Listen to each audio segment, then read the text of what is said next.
Hello ladies and gentlemen, this is Mark Anderson for Kellogg Community College, and today we're going to be looking at solving quadratics by completing the square.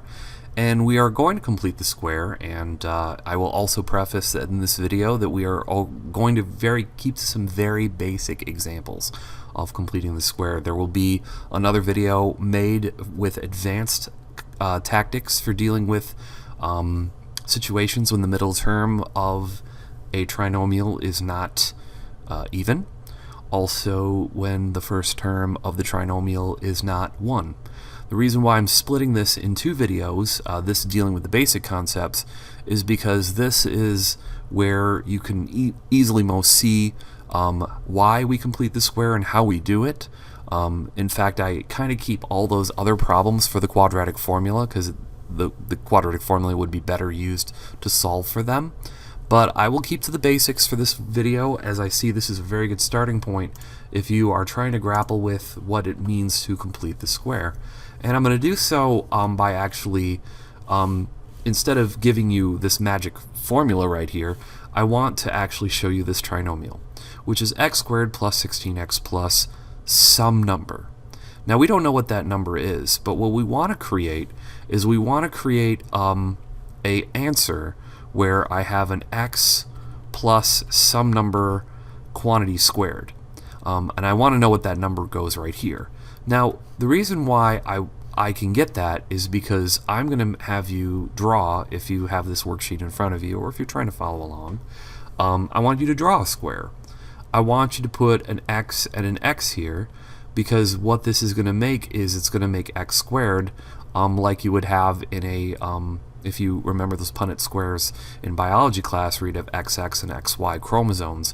Imagine this would be the XX chromosome, but we're going to write it with the math of x squared instead of with biology of XXXY for gender assignment in that typical example that you're given in biology. So here's what we need. A square has 4 right angles and also 4 congruent sides. The 4 congruent sides really are defined by the length and width, which is exactly the same. So what I want to do is I want to look at this 16, and I got to say to myself, what two numbers add to make 16? Now I have to pick the same number because this is a square. If I pick like 1 and 15, because they add to make 16, I make a rectangle because I'd have to put 15 on one side and 1 on the other. But I'm going to choose the number that makes 16 that is the same number, which would be 8. So I have 8 and 8. And if I played this like a battleship game or the Punnett squares, x times 8 is 8x, and x times 8 is 8x. Note that this 8x and 8x make a total of 16x when I add them together. Now for this final part right here, this final darkened or actually bolded missing part, is the actual part where I'm going to complete the square. Like this is an unfinished square where I have 3 of the 4 quadrants. This 4th quadrant down here, this last place, is going to be where I put a 64. And the reason why I put a 64 there, it's 8 times 8. So 64 is my completed square, and that would mean that my this can factor, if you want to do some factoring, 2 numbers that multiply to make 64 and add to make 16 are 8, but you can kind of see that according to the area map that I've made here, that this is now x plus 8 square because it's a square with dimensions of x plus 8, because that's really what the square means. It's that second dimensional object that has the same length and width. So that is the answer to number 1. We'll do the example number 2 the same way by cutting this up here and here and saying, okay, what 2 numbers add to make -6? Well, that would be a -3. Whoops, that doesn't look like a 3. That looks even worse. Sorry about that. And we'll also put a -3 here. So note that this we're going to use negatives and positive numbers here for these integers for this worksheet. So just be aware that I'm not going to have a square with a -3 dimension up here. But if I use my little multiplication trick, like I would do in Battleship or those Punnett squares, now I have the -3x and the -3x to make -6x if I added those together. So what would be in this final part here? Well, what would be in that final part is this negative 3 times negative 3, which is positive 9. So positive 9 is my completed square. Now I can write this as x minus 3 quantity squared. And I think what you're now seeing is that you're seeing that this completed square is really this even number cut in half. That's why I'm going to keep on this video to only the numbers in the middle, or when the b term is even. Because if you take your b and divide it by 2 and then square it, you get this third number, which is completing your square. And again, this is a lot easier if your middle term is even and if your first term is 1. So we're going to stick to problems on this worksheet that are only with those outcomes. I will also illustrate that for our first example we will see imaginary numbers, which haven't been formally covered yet in my videos, but I will give you a quick explanation of that when that arrives. So let's go back to this first example here to solve by completing the square. And you'll see I skipped 2 examples where the middle terms were not even. So what we're going to do when you solve a problem by completing the square, we're not going to bring the 23 over. If we did that, that would be perfect for the quadratic formula, but for this we're going to rewrite the problem with a space after the 4x and also after the 23. So you'll notice the problems above had a space that we were filling in with that magic number, that b divided by 2 quantity squared. Well, that's what's going to go here and here.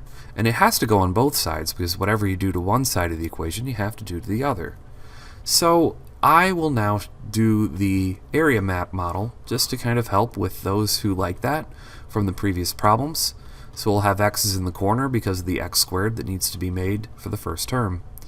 Now we need 2 numbers that add up to negative 4, but they have to be the same number. So this is going to be negative 2 and negative 2. So that gives me a negative 2x here and a negative 2x here. Now if I multiply those together, it gives me an answer of 4. So 4 completes my square right here. But anything I do to one side I have to do to the other. So now I have on the right hand side a negative 19. And on the left hand side I now have x minus 2 quantity squared. Now since I have something that's squared and no x values to bother it, I'll take the square root of both sides. So now I have x minus 2 is equal to plus or minus the square root of negative 19. If I move the 2 to the other side, which I will with addition, it cannot jump into the radical there, so it just becomes out in front, because I like to write my problems in rational, irrational, then imaginary. Speaking of imaginary numbers, you'll note that there's a negative inside of the square root. If you try to use any calculator that isn't set up in imaginary number mode and try to take the square root of a negative, it will give you a mistake. So what I'm going to do is use my knowledge of imaginary numbers and pull that negative 1 out and turn it into an I. The square root of negative 1 is I by definition. And this, again, hasn't been formally taught yet.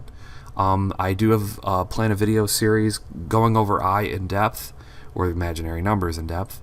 So I'd like to highlight that to you and show you that, yes, sometimes you will get negative numbers under the radical, but then just pull the I out of the radical, or pull the negative 1 out of the radical and make it into an I. And that is your final answer for this problem.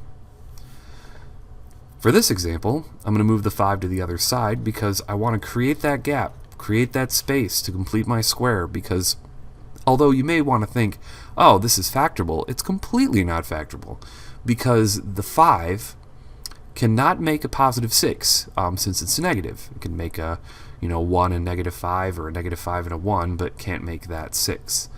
Is equal to 0. Oh, sorry, not equal to 0. Equal to 5, because I move the 5 to the other side using addition, plus whatever the completed square is going to be. Now, we did do the 6 up above, but it was negative instead of positive, so I will do a positive number here. So now I have my x and my x, making my x squared, and then I'll have my 3 and my 3, making 3x here and 3x here. That makes my x squared, my 6x, and then my number is going to be 9. So that 9 has to be put to complete my square here, and because I want to obey the laws of algebra, I have to put the 9 here as well. Well, over here on the right hand side, that makes 14, And on the right hand or the left hand side, I now have x plus 3 quantity squared because I've completed my square of x plus 3. Oops, gotta turn my alarm off on my phone. Hold on a second.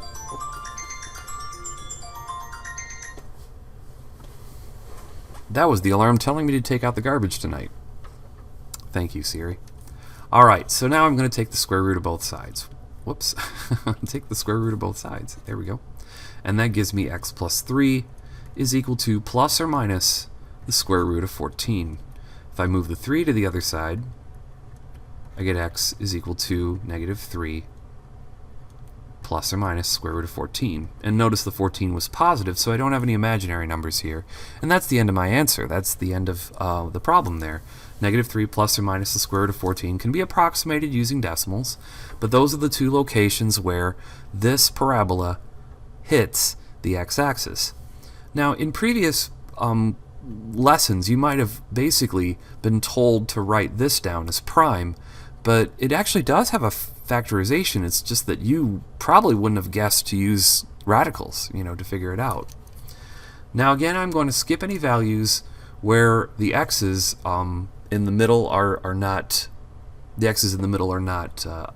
even. So we can do this example right here, but we're not going to do the we're not going to do this one right here. All right, now in this problem, it is factorable. It is totally factorable. You can go x minus, x minus 1 and x plus 7 equals 0. Set these equal to 0. X minus 1 equals 0. Get x equals 1. And x plus 7 equals 0. And then get negative 7. And have your two answers. But let's actually forget that we know how to factor. And let's say if your professor or teacher is making you in this section do a problem that could be easily factored as a completing the square problem, just so you'd see how it's done, this is how it would be done. I'd move the 7 to the other side, so x squared plus 6x plus a blank is equal to 7 plus a blank. Again, that's moving the 7 to the other side because I want to create that blank to complete the square. And we just did a problem with 6x in it, so I'll just kind of skip the meat of that problem and just say it would be 3x. So there's our x squared, 3x, and it gives us 9. But for the pattern memorizers out there, if you do take the 6 and divide it by 2 and then square it, you get your 9 a lot faster than drawing a 4 square right there. So this is going to give me x plus 3 quantity squared. I shouldn't have had my x's there. Sorry about that. And then that's equal to 16. If I take the square root of both sides, what I now get is x plus 3 is equal to plus or minus 4. Subtract 3 from both sides, and I send out this warning one more time. When I subtract 3 from a plus or minus 4, I do not get plus or minus 1. I get plus or minus 4 minus 3, which is not the same thing as plus or minus 1. Negative 4 minus 3 is negative 4 minus 3.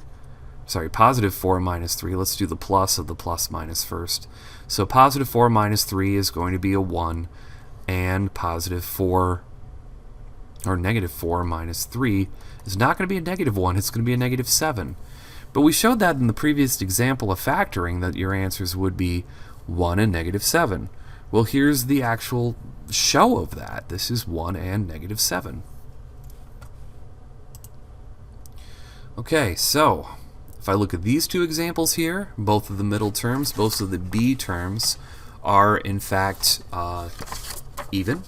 So I'm not going to skip these, but I also will say that these will be the final two problems I will do in this video, because the ones below them, where an A is not 1, we're going to cover that in a separate video. So let's finish up with these two, and yes, I have one more B in the middle, but instead of doing the little area map, let's use that formula of B divided by 2 quantity squared. It's an alternative to drawing that little square, and it could help out.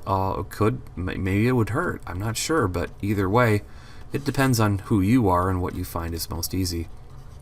So if I move the 9 to the other side, which gives me that space there, I now can go plus blank, and I can go plus blank, and now I have to decide, okay, what number This is b. b is negative 8. Negative 8 divided by 2 is negative 4, and negative 4 squared is 16. And so negative 4 squared being 16, this negative 9 plus the 16 is going to be a positive 7. Now over here, the two numbers are multiplying to make 16 and add to make negative 8 are x minus 4 and x minus 4. So there's my x minus 4 quantity squared. Take my square root of both sides. X minus 4 is equal to plus or minus square root of 7. So add the 4 to both sides. I now have 4 plus or minus square root of 7, which is my answer. Writing it in rational, irrational, and then imaginary number format. This also matches the quadratic formula section that we're going to be doing as well. So with that in mind, I'm going to do our last problem here, and I'm going to move the 6x to the x squared. So here's my 6x, which I've seen on 2 problems already today. Plus something is equal to 8 plus something. And then we are going to complete the square, which we have found over and over is going to be 9 for this situation. So x plus 3 quantity squared is equal to 17. Take the square root of both sides, here and here. I get x plus 3 is equal to plus or minus the square root of 17. And like the square root of 7, it can't be simplified anymore. It can't be broken down or divided by anything else, so subtract 3 from both sides. X is equal to negative 3 plus or minus the square root of 17. Oh shoot! I wrote it with a negative inside there. What, I want another imaginary number or something? Let's try again. This is going to be x is equal to negative 3 plus or minus the square root of positive 17. And again, if I had a negative in there, if that was correct, I'd, pull the negative out and make it an I. But we're going to have a video later on about imaginary numbers. You can search for that. We'll also have a video doing advanced concepts of solving for these completing the square problems. But if you're in my class, I'd probably just tell you to use the quadratic formula, as you'll see how easy and good it is in the next video. Alright, thank you very much for watching.